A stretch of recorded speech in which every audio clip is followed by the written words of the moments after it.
Posani Krishna Murali arrest చూసిన తర్వాత నాకు టీడీపీ వారిపైన చాలా జాలి కలుగుతుంది. ఎందుకంటే పోసాని కృష్ణమురళి తన బిహేవియర్‌కి వ్యతిరేకంగా పవన్ కళ్యాణ్ గారిని కలిసిన తర్వాత పార్టీకి, రాజకీయాలకి చాలా దూరంగా వెళ్ళిపోతున్నాను. ఇకపైన నేను ఎటువంటి రాజకీయాల్లో ఉండను. నా కుటుంబమే నాకు ముఖ్యం అంటూ ఆయన రాజకీయాల నుంచి పూర్తిగా రాజీనామా చేసి వెళ్ళిపోవటం జరిగింది. అయినా కూడా అప్పుడు జరిగినటువంటి మాటల్ని బేఖాతరు చేస్తూ ఇటు పవన్ కళ్యాణ్, చంద్రబాబు నాయుడు గారు కలిసి పోసాని కృష్ణమురళిని ఈ విధంగా 60 సంవత్సరాల వయసులో అర్ధరాత్రి అరెస్ట్ చేసి తీసుకెళ్తూ ఉన్నారే, ఎంత దిగజారుడు రాజకీయాలు చేస్తూ ఉన్నారు.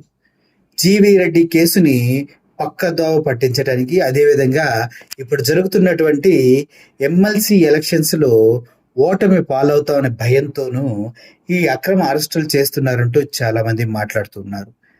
ఏది ఏమైనప్పటికీ పోసాని కృష్ణమురళి గారికి బనియాన పైన అరెస్ట్ చేయడానికి వచ్చి ఒక్క ముద్ద అన్నం తినడానికి కూడా పర్మిషన్ ఇవ్వకుండా అక్రమంగా అరెస్ట్ చేసి తీసుకెళ్ళటం అనేది చాలా బాధాకరమైన విషయం.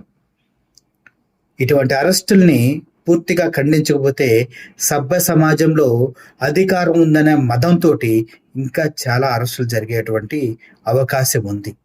సో రాజ్యాంగ విరుద్ధమైనటువంటి ఈ అరెస్ట్ని పూర్తిగా వ్యతిరేకిద్దాం. ఎందుకంటే 27వ తారీఖు డేట్ వేసి 26వ తారీఖు అరెస్ట్ చేయటం అనేది చట్టరీత్యా నేరం. ఇది చట్ట విరుద్ధం, రాజ్యాంగ విరుద్ధం కాబట్టి